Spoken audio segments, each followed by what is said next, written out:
শয়তান বান্দাকে এভাবেও কুমন্ত্রণা দেয় যে তাকে অনেক কাজের কথা মনে করিয়ে দেয়।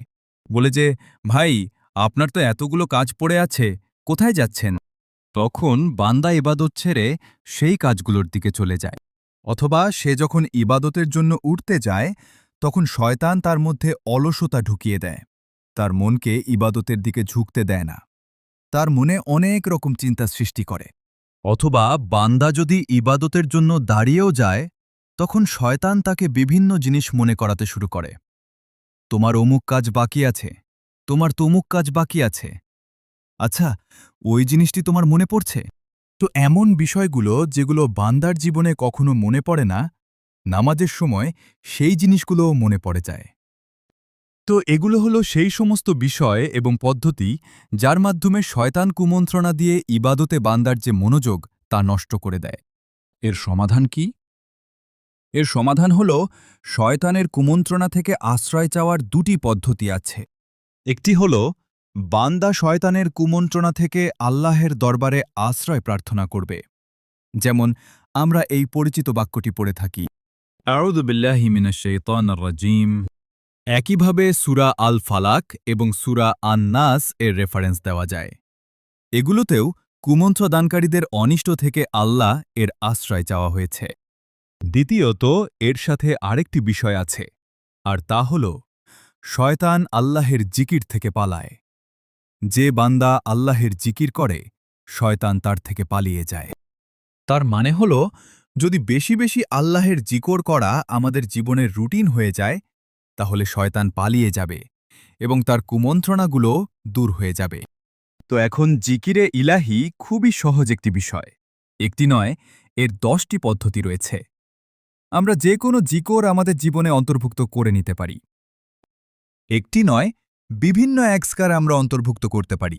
যেমন লা ইলাহা ইল্লাল্লাহ, সুবহানাল্লাহ, আলহামদুলিল্লাহ, আল্লাহু আকবার এবং এ ধরনের আরও অনেক একস্কার রয়েছে। তো এগুলোকে যদি আমরা আমাদের জীবনে অন্তর্ভুক্ত করে নিই, তাহলে যতক্ষণ আমরা জিকরে মগ্ন থাকব, শয়তান আমাদের থেকে দূরে থাকবে। শয়তান দূরে থাকলে তখন ইবাদতের দিকে আসতে এবং ইবাদতে মগ্ন থাকতেও মন চাইবে। আচ্ছা, একইভাবে একটি খুব সহজ জিকর আছে, যেমন ইসমে জালালাত বা আল্লাহ শব্দটি। আল্লাহ, আল্লাহ, আল্লাহ।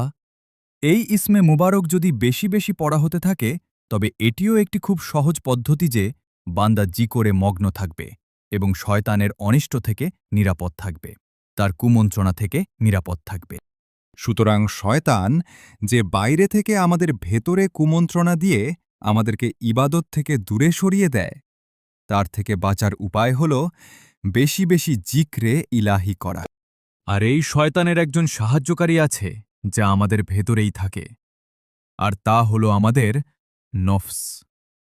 বান্দার নফস শয়তানের সাহায্য করে, আর এটিও কতটাই কার্যকরী, ততটাই প্রভাব বিস্তারকারী এবং এবাদত থেকে বিরত রাখার ক্ষেত্রে শয়তানের মতোই শক্তিশালী, বরং তার চেয়েও বেশি। তো এখন নফসের মোকাবেলা করতে হলে তার উপায় হল মানুষকে একটু হিম্মত বা সাহস সঞ্চয় করতে হবে। বান্দা যখন সাহসের সাথে কাজ করে, তখন সে বড় বড় কাজ করে ফেলে।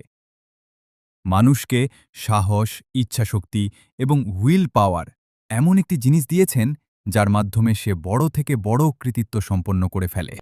এই ইচ্ছাশক্তির কারণেই মানুষ পাহাড়ে উঠে যায়, পৃথিবীর বিশাল বিশাল পর্বতচূড়া জয় করে নেয়, বড় বড় কঠিন পর্যায় অতিক্রম করে ফেলে, বড় বড় বিশাল পরিকল্পনাগুলোকে পূর্ণতার স্তরে পৌঁছে দেয়। আর এই সবগুলোর পেছনে কি আছে?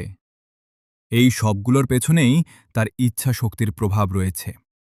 তো বান্দা নফসের মোকাবেলায় ইচ্ছা শক্তি এবং শয়তানের মোকাবেলায় জিক্রে ইলাহিকে যদি অবলম্বন করে, তাহলে শয়তানের অনিষ্ট থেকেও বেঁচে যায় এবং নফসের অনিষ্ট থেকেও বেঁচে যায়।